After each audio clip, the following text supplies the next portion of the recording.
Let's get into it. 1, 2, 3.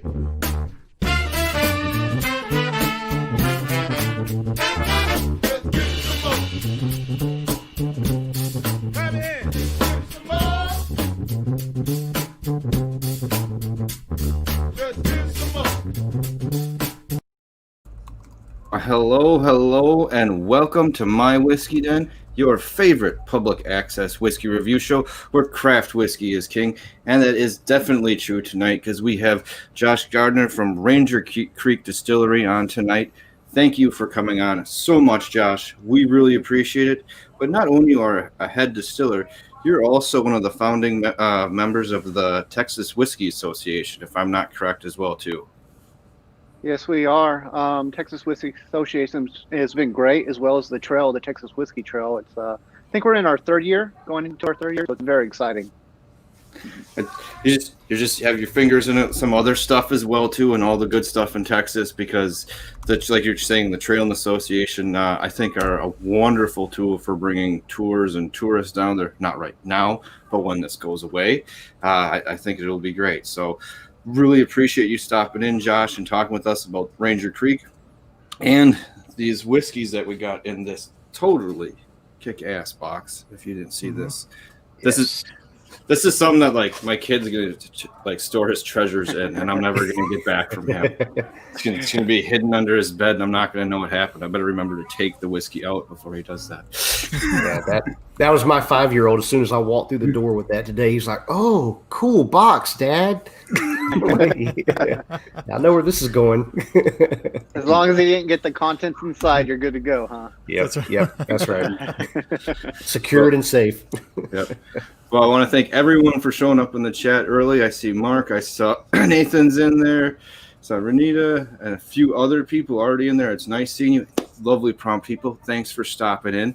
But we were just talking with Josh a little bit ago. How did you actually, well, the distillery was founded in 2010. How did you actually come to start working for the distillery? Well, before I was in the military, and when I was in the military, between deployments, I was very big into brewing and interested in distilling, so I grabbed every book I could, read a lot of research journals, and from there, I homebrewed and other things a lot at the house. And when I got out, I just started reaching out to a couple of distilleries and said, "This is my knowledge. This is what I know. Do you have any slots available?" And in 5 years ago now, I've been with Ranger Creek for 5 years now, full time. Yeah. Nice. I was going to say, it's something that, like you said, you were kind of aiming for and you wanted to grow into, but I think a lot of people have a hard time trying to take that leap once he gets to like applying for jobs to actually go do what they really want to do. So congratulations on doing that. Now, when you started, did you have to do any brewing, or was it you were just hired to be the distiller at that point? I helped out on the brewing side. I didn't really do brewing. I did, just like I still do. I do a lot of the mashes and distilling and everything. But as far as the brewing side, I kind of helped out with more packaging and cleaning of tanks and other things. So on the brewing side, I don't do anything on the brewing anymore, though. Well, I would only assume something had gone wrong if they had to call you over for that. Yeah, you have enough things to worry about right now. Once you get that head distiller out, you're usually kind of a little sectioned off from some of the other things. Now, we also do, as we ask you questions, we do have a lovely set of samples in front of us. Do we want to start by talking about the 36, and why did you guys decide to use calibers for your whiskey releases? That's a good question. So we kind of go off the whole Texas Rangers theme here. Ranger Creek, it's actually a creek here in Texas, not too far from us. The 36 caliber was actually one of the first sidearms that the Texas Rangers used back in the day. It was retired back in the day when Texas actually had a Navy. So it was a Texas Navy's firearm, and then when it was retired, it went over to the 36 caliber. Nice. And what goes into the 36 caliber that we're going to be drinking right now? Well, the 36 caliber is 70% corn, 16% rye, 14% barley. We use level 3 charred barrels. It is 9% sour mash. We have played around with the sour mashingables over the years. Sour mashing, what that does is it lowers the pH naturally. So after you've distilled the first run, which is called the stripping run, you empty the still, and we do everything on the grain. So all your grains still inside the still. We have an agitator mixing everything up. We separate the liquid from the corn and the rye and the barley after it's been distilled the first time, and we use a portion of that liquid to add back to the next mash. It has a lot of nutrients that are left over after it's been distilled, as well as the pH being much lower. It naturally lowers the pH. All the extra nutrients also helps out with the fermentation, and will give a little bit of flavor to the whiskey as well. You may get some slight cherry notes on the back end, and that is contributed for the sour mash.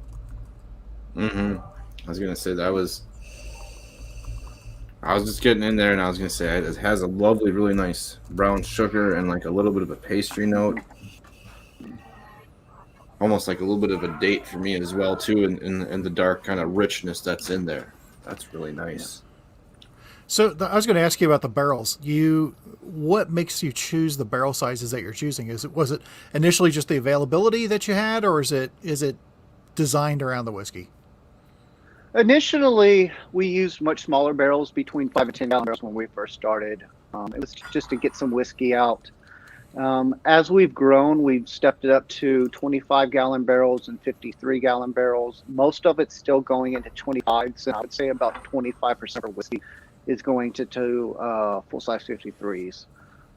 So it's just been kind of a transition throughout the years. The level 3 char barrel is just kind of what we like. So you get kind of those, sweeter like brown sugar notes and stuff coming out of it.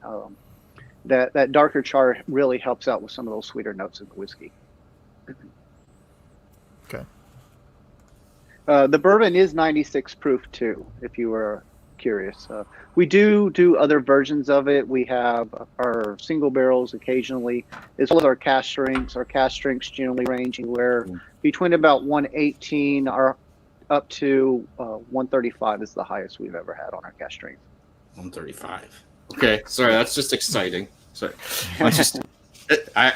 we always love stuff that can be like punchy, but I'm guessing like most of your stuff that I've had, it probably drank well below what the strength was. Yes. So I think that would be great.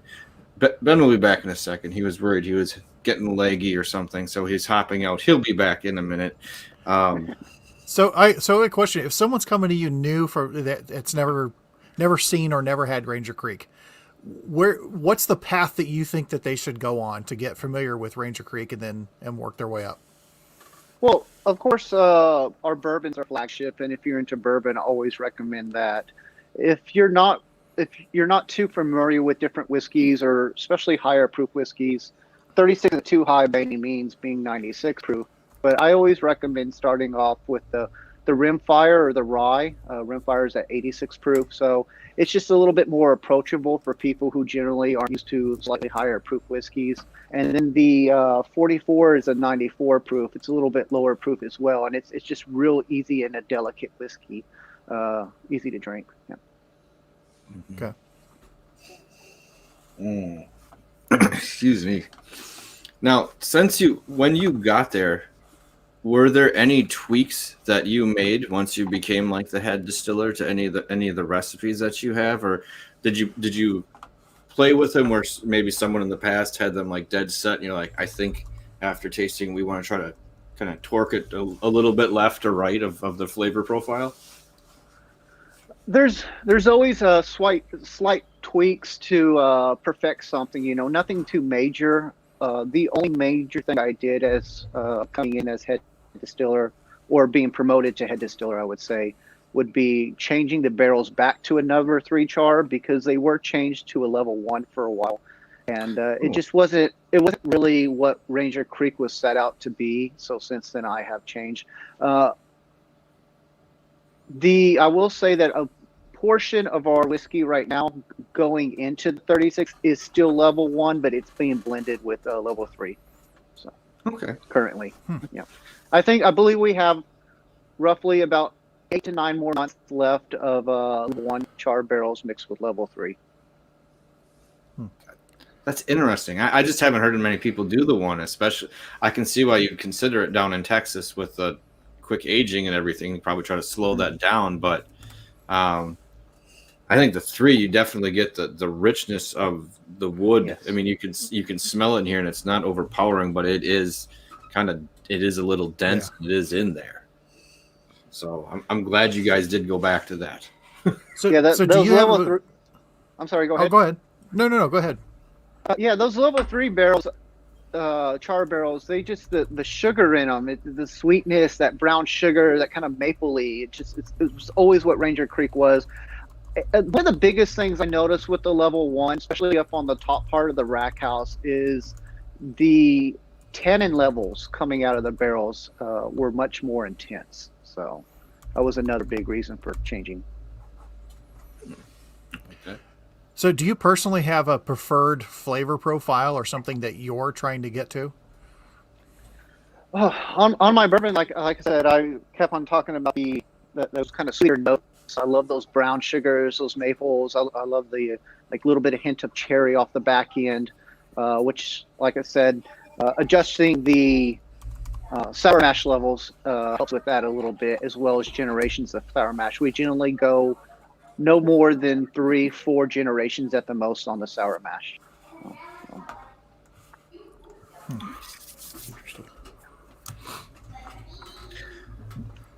What type of, and we probably should have jumped on this beforehand, and some of us know, so that's part of the problem. Is I know some of the people in the chat, I've already been out to your distillery, but what type of stills do you guys use at the distillery to create this fine whiskey I'm tasting right now? So we are using a hybrid Arnold Holstein still. It is out of Germany.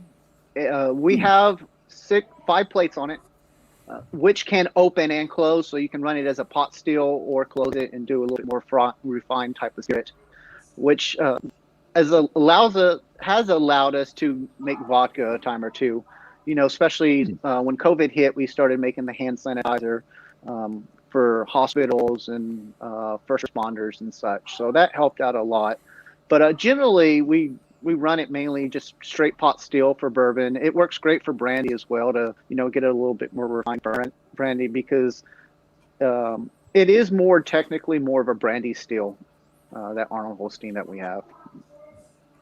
It's okay. I think we've been kind of leaning towards some of that ourselves over time. That we like what comes off the brandy stills. So Yeah. it's weird how you can start to hone in on some of the flavors that you didn't think you would be able to pick out with something like that. Like, no, this came off of a pot still, clearly. Yeah. And all of our whiskeys at Ranger Creek are double distilled. So, I was talking about that stripping run for those. Everybody who's not quite familiar, we do our stripping run on the grain. The only whiskey we do not do on our grain is our single malt whiskey. We do lauter that, and second distillation, that's when we make all of our precise cuts. Nice. And then then you can keep it to yourself. Do you go far into the heads and tails? Because there are some people that keep pretty tight into the hearts. I'm guessing you stray a little bit, but I don't know how far you go off into either end. We make pretty tight cuts, actually. We don't go too far into details. We get go a little bit deeper on the rimfire just for that smoke. That smoke really comes out in the end. I also try to dictate it on what barrel it's going to go into and how long it's going to sit there and stuff as well. Yeah, so I'm guessing if you're using using the smaller barrels, you're trying for a tighter cut with the smaller barrels, right? Definitely, yeah. Mm-hmm. Okay. Cut down on that real deep corn flavor. I noticed the corn, a lot of that heavy corn starts to drop off at roughly about 3.5 going into 4 years. I had some barrels that, that real heavy creamy corn starts to drop off at about 3. So if you had a lot of very young Texas whiskeys, you'll notice that corn characteristic is much heavier than a lot of Kentucky bourbon. So. Mm-hmm. Very, very true. Ooh, that's nice. Now, what should we jump to next? Just to since we we started off with the 36. Let's go into the 36 that was finished inside of a white port cask. White port's something you don't normally see too often. This one, the label looks a little bit different on it, as you can tell. We have what's called our whiskey club, which is a quarterly club where we produce one product is a whiskey and one is a non-whiskey. The reason why we started that is for our tasting room, we cannot buy products from other people.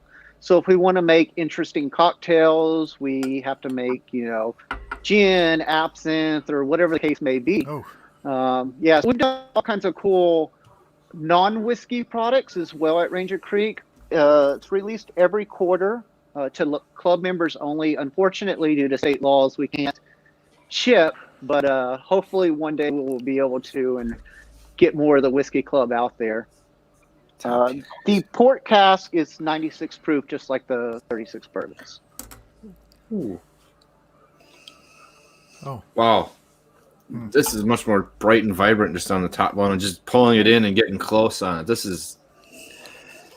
Maybe I pushed this a bit because I wanted to taste this one. I know it was one of the ones that I've been waiting on. I'm like, just getting a white port barrel is very difficult. So I'm just happy that you guys made this. And like you said, it might be a long time before it happens again, unfortunately. Yeah. Yes, it's something we've been, the Whiskey Club's part of our testing grounds too. Kind of gives us the opportunity to play around with new recipes and see what our local customers like the best and how they respond to it. This is definitely one we like to take full scale. But like you said, port barrels are just hard to come. White port barrels are very hard to come by. A lot of people have never been familiar or never heard of white port before, especially when I mentioned this to them. So, yeah, that's you typically you see your red port, you see your tawny port, but white port is just not common at all. But this has got there's a nice syrupy sweetness that kind of just tops off what you're normally getting out of the 36 bourbon. Wow. Yep. That's really good. That's really good.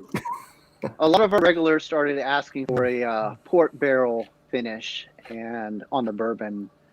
There's so many of them out there nowadays, and I was like, oh, I'd really love to do one, but I think, just everybody's doing them right now. And I got to thinking about it, and I've had a few white ports before, and I was like, oh, well, let's see if we can get some barrels. And fortunately enough, at the time, there was a winery here in Texas just right down the road from us, and picked up a few barrels and turned out great. And when we went back to them and say, hey, we want to make this full scale, they came back and said, well, sorry, we're not producing it anymore. So that didn't work out too well. But if there's anybody out there who's watching this that owns a winery and produces white port, please get in contact with us at Ranger Creek. Keep an eye out for that when you're traveling. And any reason they're not? Any reason in particular that they're not producing it? It's just not as common. I've seen a few of them, wineries producing it more often nowadays. The problem is they're generally doing a Solera process where they don't really empty the barrel completely and they're adding more on top. So yeah, they hold on to those barrels pretty stingily. Yeah. That Solera process. This is, the cinnamon and the brown sugars that you're getting out of the 36, the way it's interacting with this white port is just beautiful because it puts me in the mind of almost if you've had a Scuppernong, kind of that white wild grape kind of flavor a little bit, but you got that cinnamon and brown sugar coming in, it's really nice. I was gonna say like that kind of white green grape, but almost like it has like a touch of like a frosting hint for like a second, like a grape frosting, and it's not heavy, but it's bright and it's cheery on top of this. And it gets creamy like midway through, and then starts to pull into some of the 36. This is really nice, Josh. Yeah, it is. And we can, but we're not just kissing your ass. We're 5 minutes in. I can say what I want. I needed to see how late we are into the stream. I was like, if we're 5 minutes, I can't speak appropriately my mind. But after that, we can say whatever we want. The viscosity of this is just great. Yeah. I mean, it's just wow. Yeah, people in the chat were exactly right when they were when they were talking this one up a minute ago. Yeah. Damn. Yeah, this one was a very popular release. Unfortunately, we don't really have any left. So I found a bottle left over in my cabinet, so I decided to send you a little bit. Yeah, when the Baroness of Texas whiskey, Renita, was talking this one up to me last year when y'all came out with this, or earlier this year, whenever it was, man, I was drooling because I love seeing the exploration of different finishes and what they can do. And anybody who's watched the show knows how huge of a fan I am of Texas whiskey. So thinking of that combination with something like white port, I was like dying to, oh man, got to try this. So just the chance to finally get a little sample of this is fantastic. And it's living up to everything I've heard about it, because it really is. It's fantastic. Yeah. Yes, John. There was a couple weeks ago where Josh was back on the show talking about this, but today we're drinking it. So we're not just talking about, we're actually drinking it, and it definitely lives up to the billing on that. So, yeah. Wow. I'm even getting like a little. I believe this whiskey was 26 months old when we bottled it. So Okay. it sat in the white port barrel for 2 months. So. Man, That's quick. even getting a little of a lime, a little bit of a chalky minerality, kind of in the mid to back palate. And there's a little bit of a titch of lime note coming in there. It's just fascinating. God, I'm loving this. Marianne says she loves I didn't the pick up on bonsai. that until you said it. Oh, thank you. And I do too. I like the excitement that's going on in the tree. Sorry, I'm going to cut you off. Sorry about that, Sorry, Josh. got some ice. Yeah. So I'm going to ask you, what would you say sets you apart in Texas whiskey? And also, are you trying to do something to set yourself apart? That's a good question. What sets us apart? If you look at a lot of Texas whiskeys, especially not all of us, but a lot of them on the Texas Whiskey Trail, or the association produces a lot of high proof spirits. Recently, a lot of them have come out with lower proof stuff, but we were one of the first to do most of our stuff under 100 proof. So that kind of set us apart a little bit. You know, we weren't going for something big in your face, which a lot of us, we all love, you know, but it's just not for all the time. And that kind of, I believe that gave us a good opportunity, especially with new whiskey drinkers coming into the distillery and not knowing a whole lot of whiskey, and you're not throwing on, 110 proof and over whiskey in their face. So that's been one great thing for us, is introducing people into the world of whiskey and not just having, your average Texas whiskey that you normally see on the shelf being really high proof.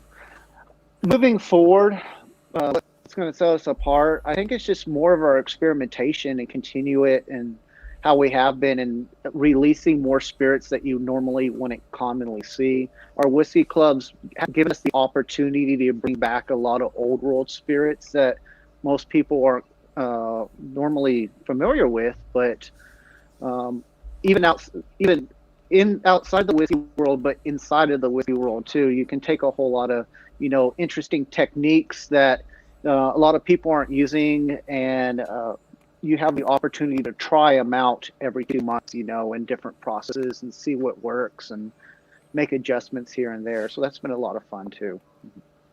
So what's one of the new spirits that you're doing that's not whiskey that kind of came about that way? Because there's a lot of them that I know that 3 or 4 of them popped into my head about, wait, are you doing this? Are you doing this? So I'll just let you tell us before I barrage you with questions.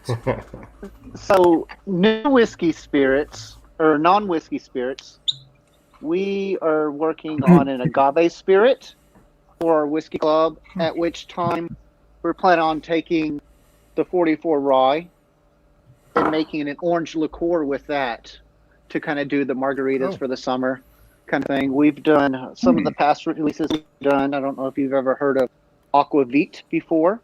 Yes.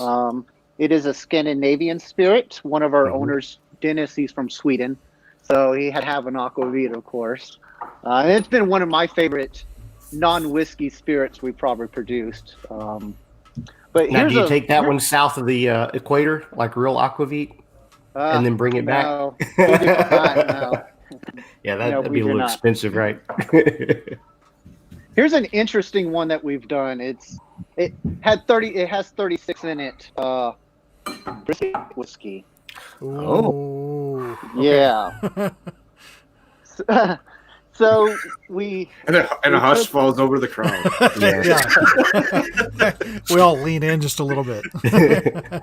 So we took a smoked dehydrated brisket and macerated it in 36 caliber for a while, along with garlic, clove, a lot of different peppers. And I'll tell you what, it was a pain in the butt to filter all the fats from the whiskey or from the meat. Yeah, it was a pain. But Bloody Mary, my gosh, yes, it's worth it. It was worth it in a Bloody Mary. Oh my gosh, I'm breaking out meat sweats already. Yeah. It's like the ultimate fat washing. I'm sorry. I was gonna say it's like the ultimate fat washing for a whiskey. I think one of the ones I'm most interested in seeing how it turns out here in the future, I am working on, because we have a smoker where we can smoke our own grain for what we use for the Rimfire, which we'll go on to in a moment. But I'm going to do a smoked gin. I don't know of a smoked gin yet. There may be one out there. I haven't seen it. Just deciding what I want to smoke the grains with. I want to do it real light. So do a couple things a little bit different. Okay. That sounds pretty interesting. Yeah. So do you try to think of whiskeys as pairing whiskeys with certain things, or do you personally get into that where you're like, you know what, this is a great whiskey for this, or we recommend that you have these with these whiskeys? That's a good question. We haven't really produced a whiskey around a cocktail, if that's kind of what you're asking. Or foods, yeah, cocktails or foods. Yeah, or foods, yeah. Generally, we look at a recipe and we say, okay, well, what's the flavor profiles that we want, like any other whiskey, and then we try to pair our cocktails around it. So we have an awesome mixologist in our tasting room. His name's Josh as well, and he does a wonderful job producing cocktails every quarter. So the gin, what's can you say what you're going to put in the gin? I don't have everything yet. I will say we'll have juniper in it, of course. No, but some of our past gins, our last gin was gin number 2. It was a blueberry citrus gin, so a little bit something different for the summertime, kind of fruity and citrusy. Yeah. That sounds. I would be into that. Yeah, we did. I believe we did blueberry gimlets with it, and they turned out excellent. Oh, that would be good. Yeah. Nice. Yeah. We, up until this year, I think all of us were anti-gin until we started having some craft gin that wasn't like the pine sol or the yeah. Stuff my mom gave me, and it was like, "Here, can you finish this drink?" And I was like, "This is a trap. This is just pine sol from under the counter. It's awful." Oh yeah. Gin can be a fun one to play around with, especially like you said, a lot of people are familiar with the traditional London dry that's just, super piney and everything. And there's other varietals of juniper out there that don't give you that characteristic as well that you can play around with and make something a little bit more non-traditional, I guess you could say. Mm-hmm. Marianne was wondering if you're going to be able to drive home after this, but I have a feeling maybe you're already at home. Am I right? I am at home. Yes. See, so no worries about that. There you go. So you mentioned some of the people that work with you and one of the owners, but who's your favorite volunteer that comes in and helps and bottles? Oh gosh, we have so many. And a couple of them I'm sure are watching tonight, so hopefully I don't leave out. What are you doing, Mike? Huh? What are you doing? She's a baroness. You gotta kiss up a little bit. We have Renita, that comes out all the time. She's a great help. Yolanda is a great help, as well as Nathan Clark. He comes out, though I haven't seen him in a while. Hopefully, it's just I know he's busy with the baby and COVID and everything. So yeah. But there's so many great volunteers, and shout out to every single one of them. Davin is another one. Hopefully he's working tonight or watching tonight. So, and we always have a lot of fun. If you are in the San Antonio area and you want to do a bottling, email us at info@drinkrangercreek.com, and you can get on the bottling list. Okay. It's definitely something, if I was in the area, knew was happening, I would make happen. I mean, Yes, absolutely. It's one of those things that can just like tie you to a distillery or like make that extra memory that you wouldn't normally have. I think that's like a no-brainer whatsoever. So. Yeah, volunteer works. I mean, it's vital for a lot of these craft distillers. But you guys have a really cool program. I saw. Tell us about your the Barrel Union. Yes, so we have our Barrel Union. It's a club basically where you can come out and hand select a barrel.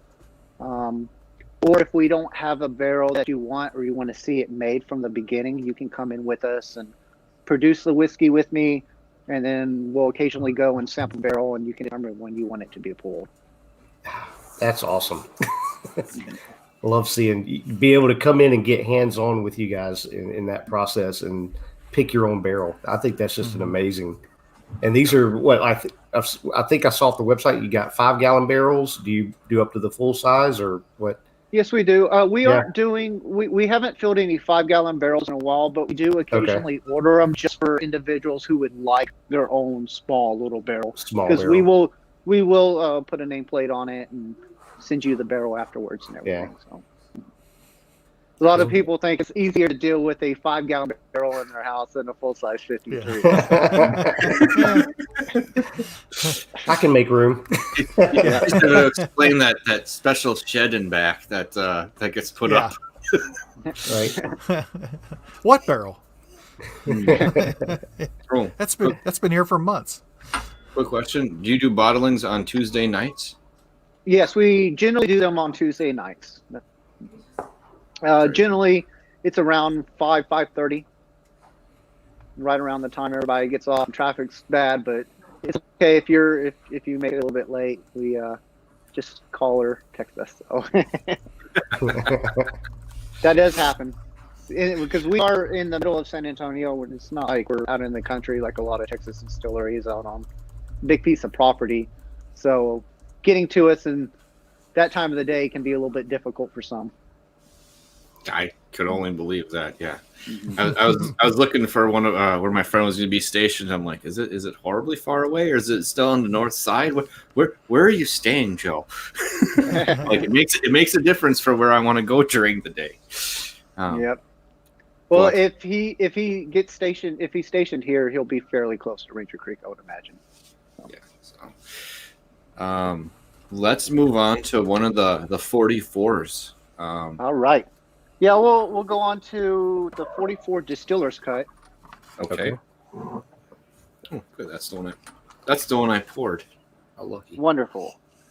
Ooh. So the Distillers Cut 44 is a part of our 5-year anniversary whiskey at 94 proof. It was a marriage of 4-year-old barrels and 5-year-old barrels. I believe roughly 18% of it was 5-gallon barrels, and the other was all 4-year. You may notice it to be slightly different up front on this one than what you tried a few weeks ago. So a little bit more fruity, possibly. Oh, yeah. It's refreshing. It's like, oh, yeah. Oh. Yeah, I got that too. I got like a neat spearmint on the top, on the front of it, on like the top half of the glass. Oh man! Wow. So, our 5-gallon barrels that we pulled for this was out of all these barrels were out of 25-gallon barrels, but the 5-year aged rye that we pulled, just to give you a little bit of an idea how much we lost. Out of 25 gallons. 5 years of age, we had 11 gallons left. So it wasn't a whole lot. Wow. The majority of the 5-year-old barrel went into our decanters cask strength. That's what this is right here. Then the rest of it, the last, 18% went into this whiskey. Nice. That barrel man. was a whole lot more herbally, the 5-year, and then a lot of my 4 years were a little bit more that like the minty and apple fruit coming out of it. Yeah, I don't know what you guys are getting. For me, one of the biggest things I noticed off the palate is I'm getting this grapefruit and tangerine note that's just really cool. Never gotten that off of a rye before. And I love the standard 44, but it's more rounded. I'm assuming the age has kind of rounded this off a little bit more, but there's more depth to it too. And it's fantastic, man. Everything I've tried from you guys, you hit it out of the park. So thank you. It's that grapefruit on the palate too. It's strong. I like that. It hit that burst. I was like, oh man. Yeah, it's not a little. Like I was getting the tangerine when you said not as much grapefruit, but like it's there for a while, like almost all through the mid and a little bit into the finish. Even now I'm getting like a little bit on the middle of my tongue. That's just a cool flavor. Like it is. It really I was not expecting that. And you get that grassy rye kind of around it, but what's interesting about that is this rye is 100% rye, malted rye actually, and it's only one varietal too. It's 100% malted Danko rye. Okay. So, really? Getting the array of flavors coming out of a single variety like that really depends on mixing up your fermentation temperatures and your yeast pitching rates from batch to batch, and marrying it together at the end, as well as distillation techniques. Because I'll have one barrel on the rye that's super herbally, have that citrusy characteristic on the back end. One will be more fruity and minty. So that's on the Distillers Cut. What we did was, we just don't want our normal rye. We want to pick a certain percentage from every single barrel and then vat them together for a blend. That citrus really jumps out with a little water too. One thing I really like about your whiskeys I like high proof whiskeys. I mean, you just like to get that bolder flavors, but there's so much flavor in these at below 100 proof, but I feel like I could drink these all day. I really do. It's like I'd feel like I could just hit this all day long, and Yeah, I love this tangerine, and I'm getting like a creamy orange, and then the rye spice picks up a little bit, but nothing becomes. I would go above medium. Nothing becomes dominant, like it's stomping on you. That's just really neat. You talked about the herbal and the fruity and kind of getting kudos on the blending on this, because to me you got the right balance of both. There's these amazing fruity notes with that orange and grapefruit and all, but at the same time there's the grassiness, and I'm getting the mint and some herbal notes off that rye, and it's all working together. This is almost like a cocktail in a glass, kind of. Yeah. The way somebody would play around with different bitters and whatnot, and you've created this concoction that's just incredible to sip on, and that's exactly what this is. And on the herbal part, I'm getting like a little eucalyptus, yes. Yep. And they're definitely on the nose more, so I could pick it right away. Damn, that's nice. Yeah, that's really good. Before we move on, we have a barrel question. We went over a little bit before, but do you scorch them for smoke flavors, or what other ways can they be treated to create flavor notes? I think basically before we said you guys switched from a number 1 to like a number 3 to get a little bit bolder flavor on the char. Do you use all number 3s on all your stuff right now, or is there any of the things that you're doing like Rimfire or something that might be a little bit different char level, or the heads might be different or toasted or something? No, besides the level 1 char barrels that we have left, everything is level 3 char. For our whiskey club, we are ordering some different types of barrels just to kind of play around with, and different chars, everything from level 5 and different toasting levels and other things too. But as far as our core whiskeys right now, no, we don't. We use all level 3 char. Very cool. What about any different woods, or playing around with other woods? I've right now with different woods, the only thing I've really used is spirals. But as far as the actual barrels, no, currently we have not. Okay. Wow. We have tried different American oak grown in different regions of the U.S. And that does play quite a big difference in the flavor profile. Just the terroir and depending on where the oak grew, soil and rain and everything else.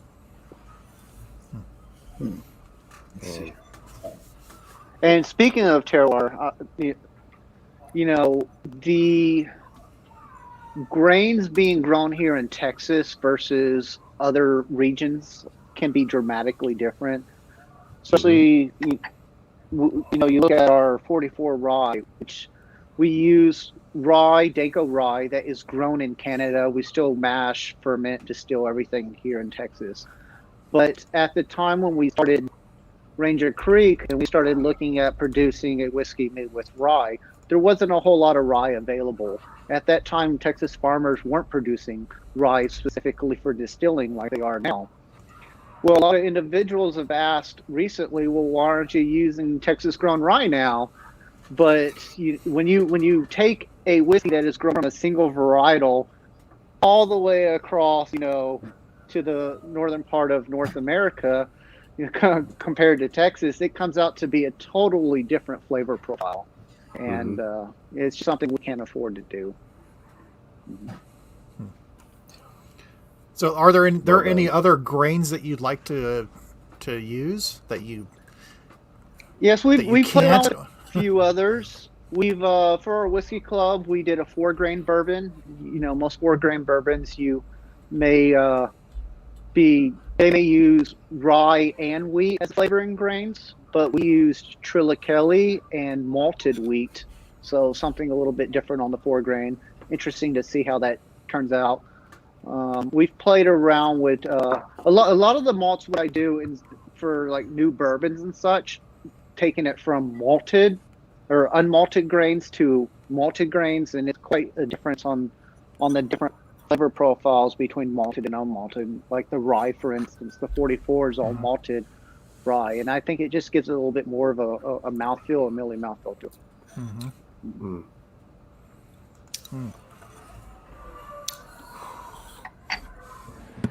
I was saying on this one, I think that it drinks almost more like a scotch. Like you get that hit a rye in the tail end, so it like brings you back. But like up into that, and even including that a little bit, it really drinks like a scotch. It drinks very. What I think is neat about you guys, I should say, is that your whiskeys are very well put together and married, and they are not as aggressive as many of the other Texas distilleries. Like it's a little more subtle, it's a little more nuanced, but you're still getting a lot of flavors that your brain has to process. So it's not like you're missing you're not missing anything, right. And it's not like you're hunting. It's just not as abrasive to your senses. Is what I find really interesting about your guys' whiskey, and this one as well too. So I'm curious too, and maybe I don't know if you hit this while I was out shortly at the beginning, but what are you guys doing with, or what are you doing with barrel entry, with entry proof into the barrels? So, are you coming in low, or are you keeping it a little higher, or how are you approaching that? That's one thing I've changed in the last year or so, especially on the bourbon. Our entry proof was 125 in the past. As our whiskey's starting to get older, I've moved it down a little bit to 118. Helps out a little bit with tannins in the end. Also, the élevage technique actually helps out a little bit with that as well, cutting down on those tannins. You don't want that proof getting way too high. Not only that, there's a lot of water-soluble sugars and alcohol-soluble sugars, and the proof can actually dictate on what you're pulling out more of. Right. And roughly, around that 118 and below, you're starting to pull out a little bit more of those water-soluble sugars. And so that's why I've adjusted it to a slightly lower proof, about 118, and then just let it gradually increase with time. I generally start to add water back on the élevage side, roughly, well, it's by taste first, but once I get up to, about that 129, 130, 131, that's when I really start looking at it. Sweet, cool. sweet. How do you feel about moving over to the other 44? Let's do it. So the next 44 was a special edition. This is a part of a new series with the Texas Whiskey Festival. Cool. It's called the Tejas series. We're the first one to do this in the series. The barrels, the original barrels, actually came from Treaty Oak Distilling here in Texas. Another one of the distilleries, a part of the Texas Whiskey Association and Texas Whiskey Trail. Here's the label right here. The Texas Rye, the Tejas series, finished in a Easton Ciders barrel. So it went from Treaty Oak, Austin East Ciders, which is a hard apple cider company, came to us, and then we finished our 44 rye inside of the Austin East Ciders hard apple cider barrel. The nose you will notice is kind of that apple funk. It is funky. That's what I was going to say, man. It's got an awesome funk going on. Yeah. Yeah. I mean, even almost like a blue as well. cheese kind of funk going on. Yeah. Mm-hmm. Oh, man. That is amazing. Sorry. Just the difference, what you got between the normal 44, like normal versus this is just crazy. This is like, for me, it's like the rind. If you're familiar with good Swiss cheeses like Appenzeller or Gruyere or something, it's like the rind or something on an Appenzeller. I mean, it's holy cow. It's so funky, but it is so amazing. And then you move into the palate, and that funk kind of goes away. It's more on the nose. It's kind of interesting. It's still there. It does. Yeah. But yeah, it kind of sticks around on the side of the cheeks a little bit, but for the most part, that rye is there, and you get a little bit more of that apple sweetness coming through on it. But that's beautiful. That is beautiful. I love this. Yeah, you're right. That funk does not translate into the taste. Mm-hmm. Like, I mean, like you said, it's in there shyly, but like on the nose, you feel like it's just going to overwhelm you on the palate. Yeah, a little apple and stuff. And you're like, like what's going to happen? And it really does turn on the taste. That's neat. Okay, this is one that's just fun to drink because of the experience. Like, I don't know. It's just hard to. I'm not going to say it's hard to tell what's going on, but it is. It's just a different. Like you said, I don't often get cheese. Like some people will mention an art bag and other things like that, but I don't often get that. But on this, I do get that note completely. Yeah, more on the nose with the cheese. It's if you've ever had put like honey on an ice cracker and you put blue cheese crumbles on that. Yeah. That's what the nose is. I found that most people, they either love this one or hate it. There's not much in between. No, this is great. I think for a lot of people, the nose at first is kind of weird to them, but as they dive into it, they find out it's not quite like that. But the sweetness up front, you get that the apple cider sweetness, and it throws people off. I could see too, just and to me, that's a lot of fun with whiskeys is when you have a nose and you take the sip and it just takes a complete left turn or right turn in a totally different direction from what you're expecting. And that's always, I don't know. I love the way that challenges your senses a little bit.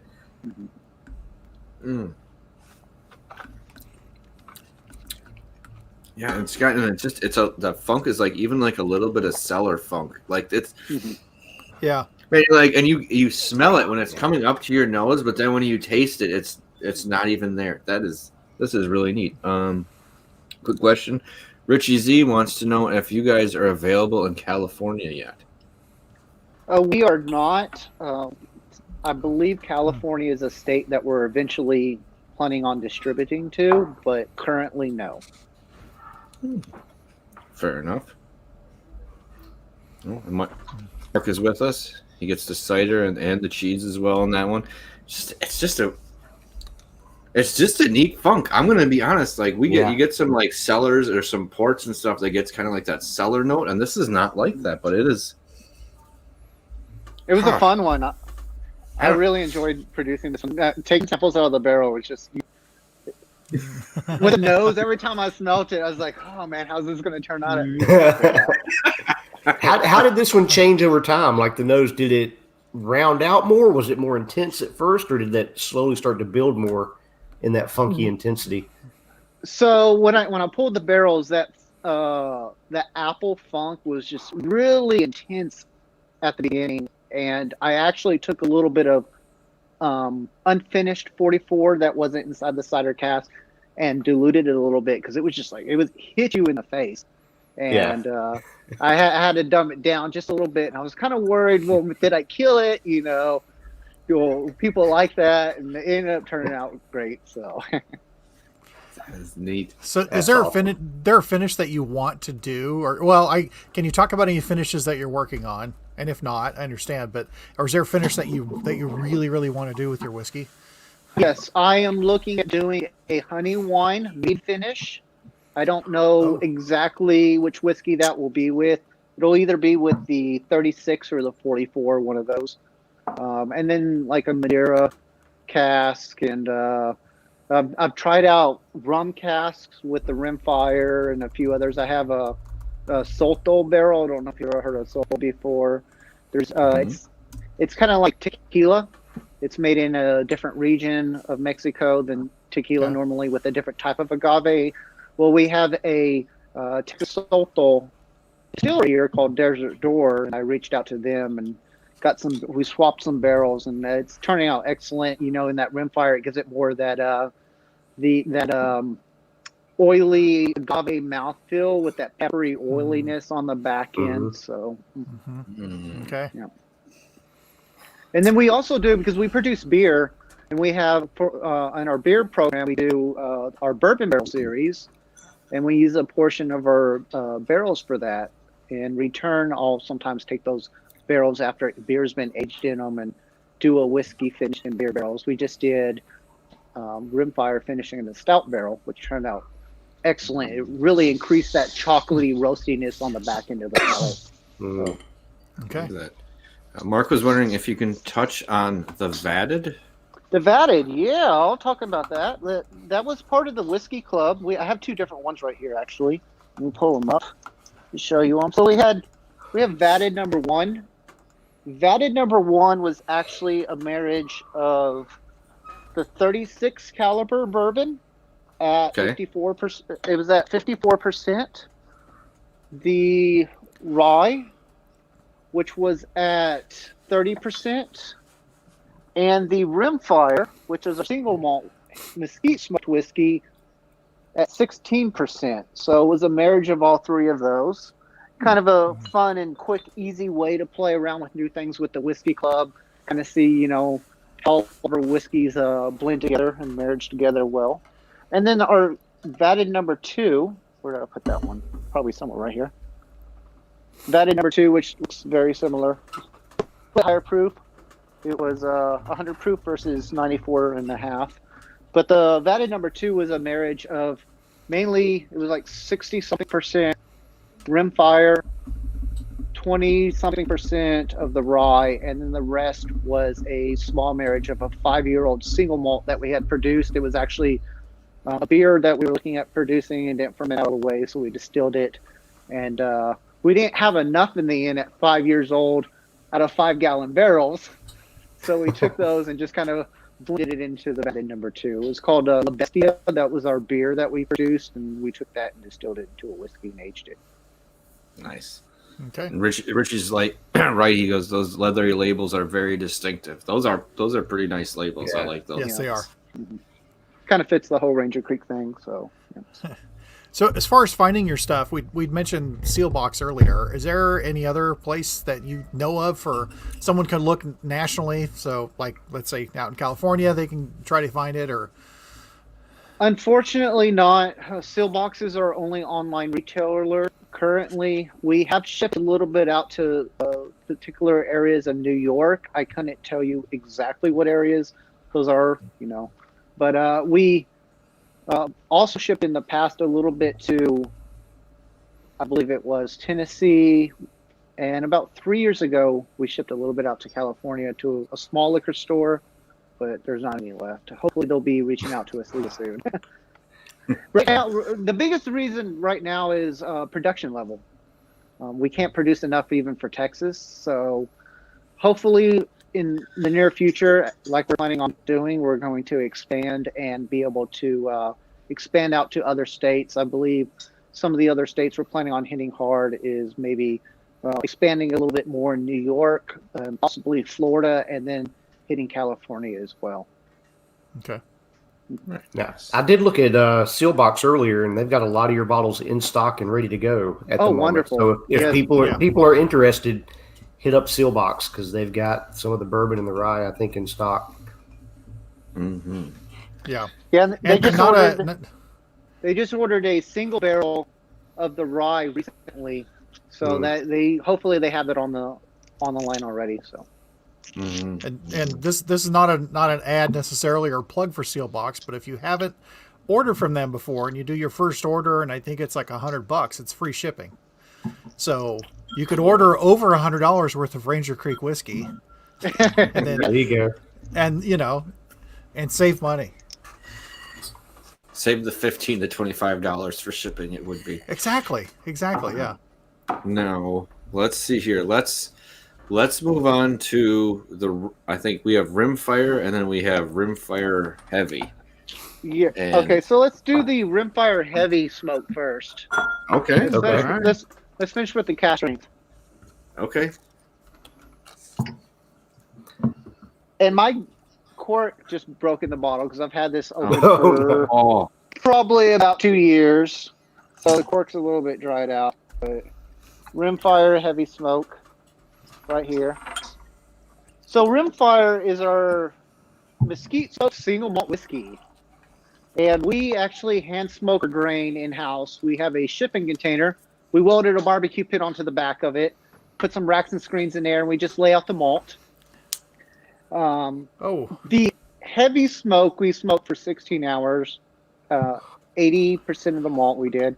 Y'all have all had the Rimfire, so this is going to be a little bit different. This is on the nose. It's straight off. I'm in like Springbank and Isla territory here. It's first blast. It's like, oh, it's Lagavulin. Yeah. Mm-hmm. Oh, okay. Now, when I pulled these barrels, there was a chill haze or a smoke haze on the top of the whiskey in the vat. It was, and it hit you in the face. Due to the fact that we put all of our whiskey in clear bottles, well, I cold chill filtered this one, and it removed a ton of smoke out of it. So it's about half as smoky as what it was before I cold chill filtered it. Wow. Roughly. This is awesome. Yes. for any smoke and Isla lover out there, man, this is like strike down the middle. Goodness gracious. It's like a sweeter Isla, though. Yeah, it is. And the mesquite isn't quite as pungent as what peat can normally be, in my opinion. So Right. No. It's nicely balanced. It's not one where you're like, oh, you want peat? We're going to give you peat. I mean, this is right. It's very, very nicely put together. I think this. I think when you said Lagavulin, you hit it more so just because of the refinedness compared to the other ones that has. That is. You guys are all over the place flavor profile tonight, man. You're over here and you're over here. This one, man, this is a fun evening. Like none of them are overpowering. Oh, and this one has a neat smoke. It's sticking with me on the end, like where I'm actually just breathing out for the first time a little bit. Mm-hmm. I got a little bit like maybe a cigar that I had like leftover coming out, like still a little bit of the smoke coming out with it. That was neat. Yeah, it's not heavy like in your face, but it feels deep. That it's like it gets down in and then it starts to come back a little bit. But it's just it's not a layer of heaviness. It's pretty integrated. It's a soft rounded smoke, but it's deep and it's intense and that's for me, Pat. I get the smoke right off the top, and then after it's gone, you start to get the real woody mesquite notes coming through, and that's sweet mesquite, and it's it's amazing. Yeah, the flavor is I think is actually like goes above the nose flavor wise. Yes. Yeah, this is a whole different animal than the standard Rimfire, that's for sure. And what's the proof on that? 86. 86 also. Wow. So, Josh, what other, outside of your own whiskeys, are there particular styles or particular brands of whiskey that you like to enjoy? That's a very good question. I am kind of all over the board. I don't stick to necessarily one brand or one particular type. And even, I venture quite a bit outside of whiskey as well, into brandies, tequilas, rums, and even, liqueurs and stuff, because especially with our whiskey club program, you have to try different things, different types of products, especially when it comes to the non-whiskey side. But I'm more of a mood-based drinker. It's just kind of what I'm feeling for the night, and I reach out to some of them. But I have a few, I guess, producers that I generally like and try to stick to if I have the opportunity to find them. So, do you have a guilty pleasure whiskey? Oh gosh, no, not really.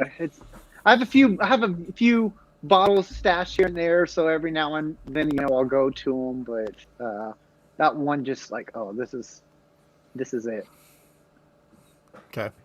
Always exploring, basically an explorer's heart when it comes to whiskey. Yeah. Every whiskey deserves a chance. So, no. Yeah. Good idea. I'm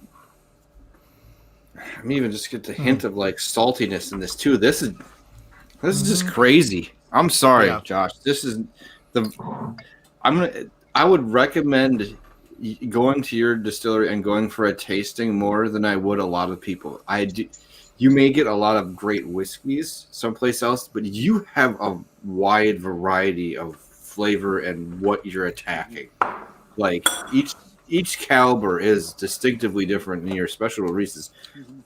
They're not right next to it. Sometimes you'll get a special release and it's like, oh, it has more cinnamon. And you're like, that's all you get out of it. Like, no, yours has a real twist on it when you're doing it. This is neat. Thank you. Sorry. I wasn't feeling good before. I'm all excited and geeked out now. Like, I'm good to go at this point. This is a fun evening. So wait till you get that strength Rimfire. So man.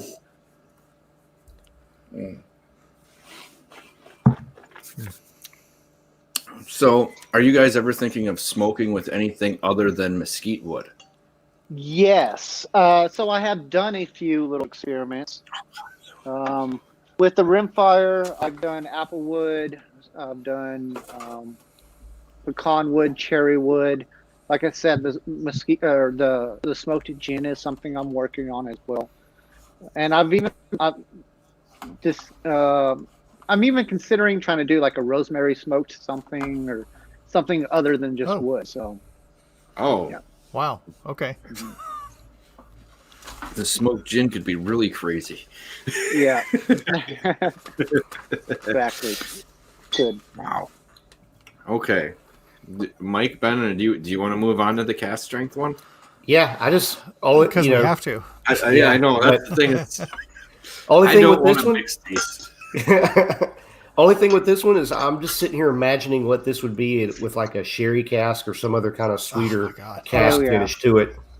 Just because for me, one of my favorite combinations is like a peated Isla and a sherry cask, like Ardbeg with Ugadal or Dark Cove, that kind of combination thing, a distiller's edition of Lagavulin, and to see the same combination here, I think it would just be absolute.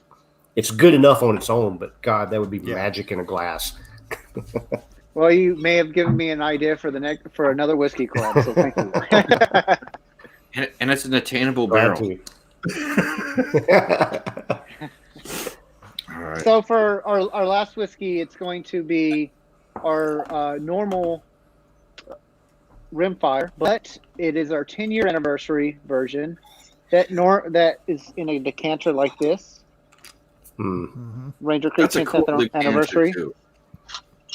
Of course, the Rimfire one is in a stainless steel. This isn't the Rimfire itself bottle. This is the rye version. I'm just going to give you an example. The 5-year anniversary is 5 years old, single barrel, 127.1 proof. I had roughly 11 gallons out of a 25-gallon barrel on this one.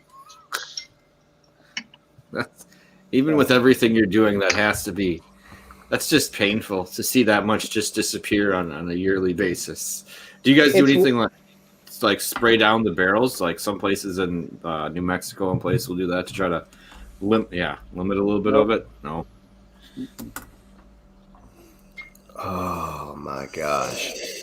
Yeah. That is amazing. How is it? Difference between the last one and this one are a big deal. Like the finish is nice. And even if you remember the Rimfire you had, what was it, 2-3 weeks ago that it was on? Yeah. Yeah, this is basically just that one aged for 5 years. Wow. That cask This strength, has so much. This has so much depth to it. Holy cow! Yes. Yeah. It has a neat. And you're using used barrels with the Rimfire? Yes, we are reusing our bourbon barrels for the Rimfire as well as the 44. So let me go back a little bit on the 44. Our 44 and our Rimfire both we reuse our bourbon barrels for. Therefore, the 44 is a whiskey made from malted rye mash. It is not a rye whiskey because rye whiskey has to be aged in a brand new charred oak barrel every single time, just like bourbon. Mm-hmm. Man, just the chocolate on the palate. I just like how bright it is. Oh my God. I'm just going to tell you right here, this just went straight to a candidate for Whiskey of the Year for me. I mean, it's just freaking off the chain, man. From the depth and richness of the nose to what I'm getting off the palate right now. And it's active. It's like an active whiskey. Like, it's not like the heat in it is there, but it's not like alcohol heat. It's just like a little build. You feel like build up to like maybe low to mid level. But it's when it's doing it, there's like activity and changes going on like that. Like the air is coming to as it's happening. Okay, I got to go back. Sorry, that was just drink one. See, I knew we should have had these before. There's a spiciness on the cider that rivals this. That I would have thought that was a little higher proof than what it was, and it seems lower proof than what it actually is. Yeah. But man, I mean, this is just really good. Oh. And I'm getting like a nice like bitter chocolate. Yeah. And then there's also like a little bit of sweetness and from a little bit of the chocolate malt that we use in there. We use a little bit of chocolate malt and black paddock malt as well.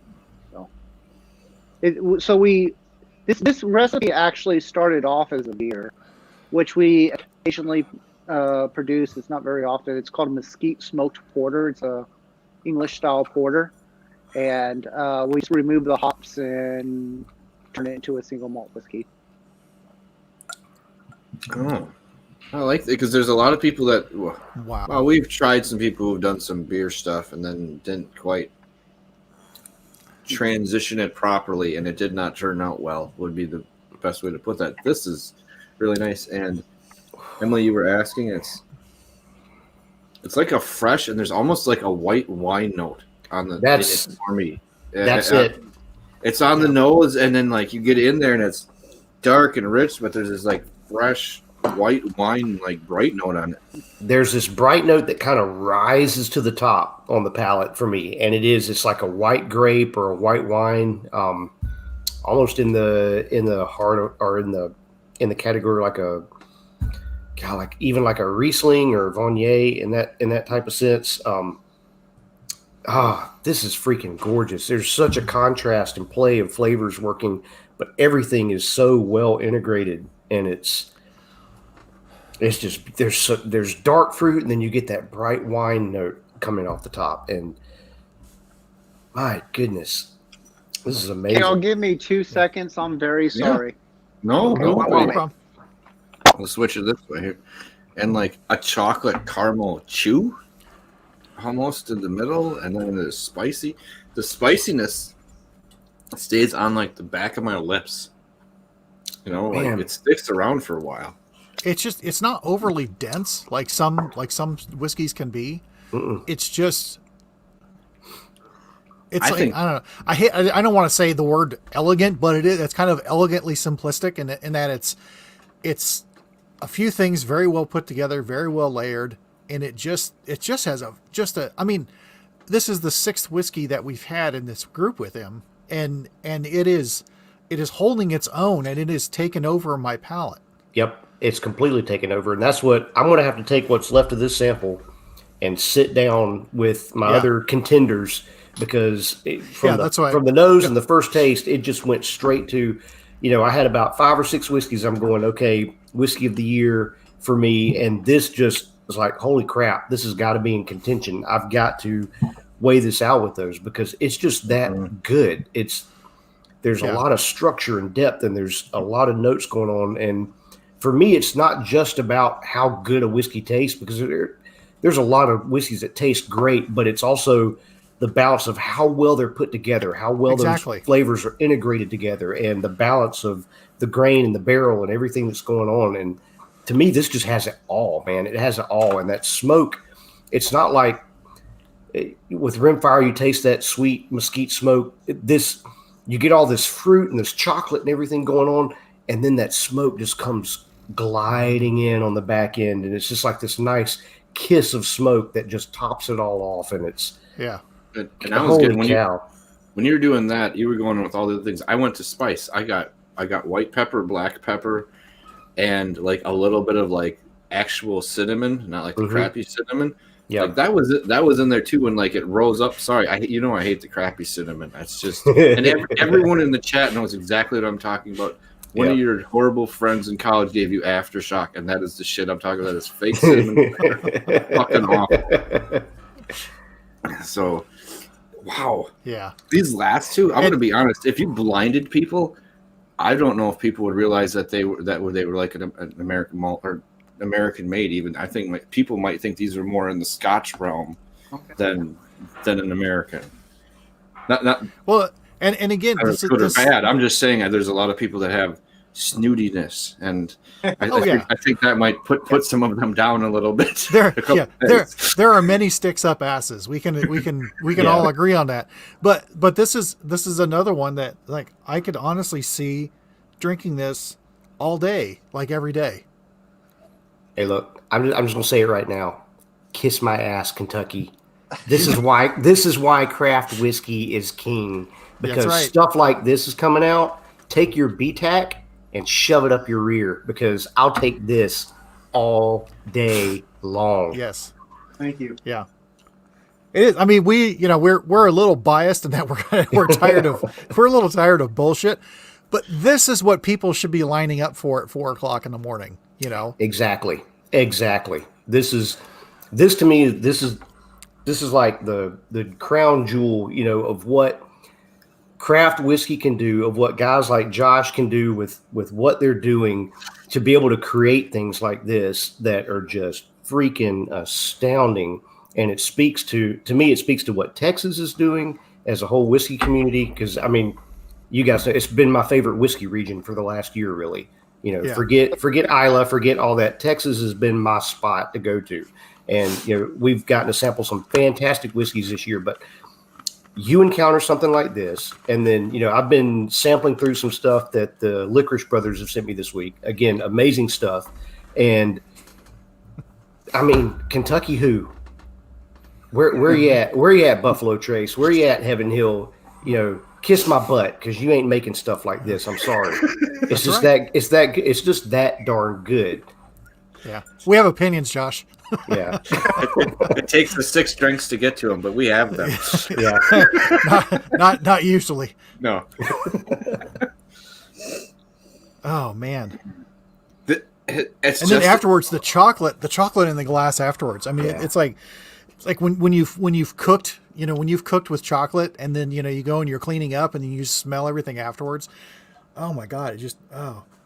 I'm getting almost a white or a vermouth kind of note coming off of it, on the dry vermouth, and Oh, it's freaking amazing. Well done, sir. Well done. I just like the heat. That's nice. Hopefully, we can get more Rimfire to this age. You know, this is kind of what I'm hoping Rimfire eventually one day can become. You know, right now, most of our Rimfires only about 18 to 25 months old. This was out of a 5-gallon barrel. It's going to take years to get the majority of the Rimfire point. But kind of a special preview. Hell, that's an incredible preview. Just because you also get like this dark richness to it as well too. That you're, wow. Okay. So what is your storage? I'm gonna be quiet. What's your storage look like for all your barrels? It's extremely small. We oh gosh, I couldn't put an actual number on it, but I'd say we may have 250 barrels. Not a lot. I can fill 253s a week. What I can fill. And Nathan Clark wonders if we can have a stream where we just watch Ben pour Pappy down the sink. We don't tempt me. Yeah, I'll have to send out samples again, and I'm willing to let that happen. That is okay. Yeah. But I prefer it as a teaching tool, like to show people what they think $60 an ounce is when you can spend $60 on a bottle of whiskey or 100, and it's distinct. It's not bad. You know what I'm saying? It's a nice whiskey, but it in no way has the flavor profile that craft is giving you. It's a much more friendly, sublime whiskey. I would rate it more on a background whiskey from the stuff we've been having over the past couple years. Is where I would put Pappy compared to some of the other whiskeys we're actually getting. And something like this, it is backseat to something like this. It's not even close. And this, you know, we've all had it, we've all bought it, but you know, the real truth is to do it blind. You know, do it blind with people and let them decide for themselves, because then you're not getting, you know, bias looking at the label. But flavor wins out. Flavor, character win out always. Oh, and we got a Thomas that's yelling Josh. So you must know him, but he's yelling hey. And James is right. It is meant to appeal to the masses and not the in-depth whiskey folk. I would agree with you on that, James, completely. Yeah. That's something we agree with. Wow. Kentucky's producing whiskey for a long time, but a lot of younger distilleries popping up all across, playing around with things, taking old world traditions and trying to make the best out of it and putting all the love and care into it that they can. No. Well. Oh, and Tom's coming in hard at the end of the stream, and he's right. Whiskeys are all well made, and it was amazing, and it's exactly right. Like I said, these were all really well done whiskeys that were a variety of styles or flavors that you don't normally see from a lot of distillers. A lot of times it's pretty tight, and they have the finish, you know, like, oh, and it has port on this one, and you get to spin it. Sometimes even the rye and the bourbon are really close to each other flavor profile, or trying to, you know, make sure it has your flavor signature on it, right? Where and instead they're all just good. I mean, they're just really good. I mean, I don't know that I could sit down and nail down. Usually when I'm tasting through a distiller's whiskeys, I can say, here's the house profile. Here's what, like you go taste Brown-Forman. If I go from early times to Jack Daniels to Woodford Reserve to whoever, I can pick out, there's distinct notes that I can say, this is the profile of Brown-Forman coming through this. But if I sit down with this from one to the other, man, they're so all over in such a good way, though, because each one is like stands on its own as a distinct, unique whiskey that's just absolutely good in its own right. And I think that, to me, that speaks volumes, because it's, I don't know, for a distiller to be able to distinctly create all these different profiles that are some way separate from each other and all create such uniqueness, and it's like, well, if you don't like this, then jump over here and you can try this. Man, hats off, because that's astounding. You don't see that's not something, even in craft distilling, I don't think you don't come across that every day. So No. And our Texas friends were 100% right. This is neat. This is really good, and it makes us frustrated that, I mean, I can get it here from Steelbox, but that you can't just go to the normal store, or I can't just call up Josh or hop on his website and be like, yes, I would not yet. And to join the Someday. and to join the secret whiskey club, or whatever it is. I want in. Do you allow storage of bottles for up to a year? Yeah. Fairly close, but send me an email and we might be able to work something out. Okay. I need to do that. My Whiskey Den barrel. Yeah, Yeah. work something like that out. We need to identify some mules. That's true. Before we get going here, one last question. We'll get to the people from the. Why did that not go on here? Tom says when he was in Iraq, they had black cherry whiskey. Is what he missed. Do you all make a black cherry whiskey or a cherry whiskey at all? No, we do not. But that may be for a future whiskey club, possibly, because always looking for new ideas to do little one-offs and play around with. So They are. Or has any weird ideas that you would like to be represented, just kind of email us at Creek and we'll look at it and try to fit it in and see how it works out. It's gonna be a weird day when you start come to work. You're like, well, these 6 people all had ideas. Like, there's one that's actually pretty good. I think we should all talk about this one as well.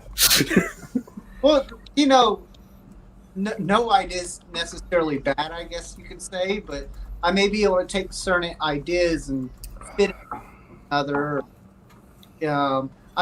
One of the most recent things we've started doing with the Whiskey Club, or we're looking at doing actually, is asking our Whiskey Club members, what kind of whiskey do you want to be produced?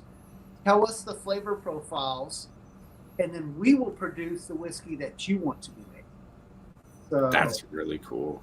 Yeah. That's cool. We have someone like that up in Wisconsin that will let you come in and pick your grain after you sit down with the catalog, and then come in and do everything with you like that and play with it. But just like doing that, like, what do you guys want? I can pick it out and figure it out quicker. Like, hell, I can even run to 4 barrels right now and make this. Is it that type of inspiration when that comes out? Like, I got this one. If all the barrels were ready, that's too. So,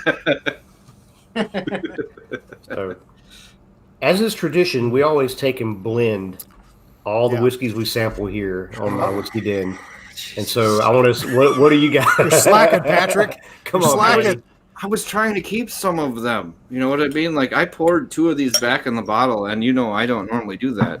We did reviews the other night, and I think there was like 10 ounces that disappeared, and that's not normally the occasion. That was a big blend. So what do you get, Mike? What do you think? I mean, the malt takes over for me.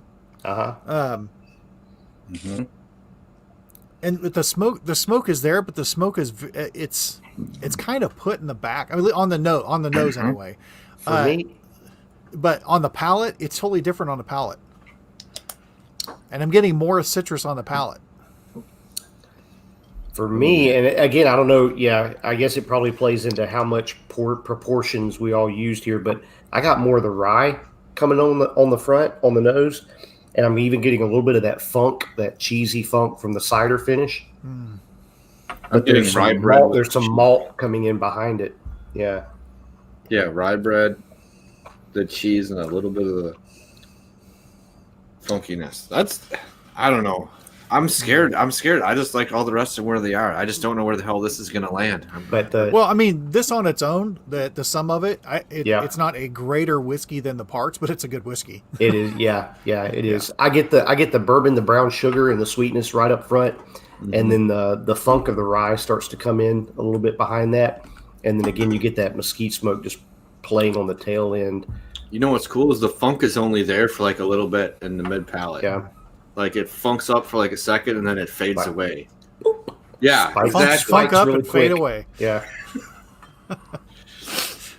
Yeah, no, that's Well, that was fantastic. We can't wait to anything else you're putting out, Josh. This has been a fantastic night. Like Ben said, there's a couple things here that have definitely splashed on the board for whiskey of the year. It's exciting when that happens, Yeah. and we like to be surprised by it when it happens. It's always neat that way. And so if you guys ever have anything else coming out, you want to let anyone know, we will be more than happy to have you back on the show. absolutely. Yep. Maybe talk in depth about other stuff. It's also an hour and a half. We don't want to keep you too horribly longer because, well, you don't have to go to work. We still don't want to eat up your whole nightlife. Yeah. Talking whiskey and drinking whiskey with individuals. So it's been a great night. Well, Yeah. we appreciate it, and thank you everyone in the chat for stopping in. Yeah. It's always good to have you guys here, and excellent questions. Thank you. I think it was next week. Is it 21st already? Are we getting like Christmas? Almost there. Almost there. The 23rd we'll be announcing the 5 whiskeys for Festivus winners on the 23rd, and I don't know if we're gonna do our top 5 whiskeys like the 23rd, 21st, or the 28th. It's just because we started adding some in, and like this now. Sorry, it's late. It fucks up the whole system, Josh. You fucked up the system. Right at the last minute, man. Everything. Just blew it up, man. Straight blew it up. And I love it. And that's the best compliment I can give you is that it's like at the last second, I was like, oh crap, we got to rethink the whole damn thing. So we appreciate you coming on, and everyone in the chat. Thank you. Remember, it's not the size of the den that matters. It's the love of whiskey. Cheers, everyone out there. Cheers. Cheers. Let's get into it. 1, 2, 3. Let's get the smoke. Grab your hand.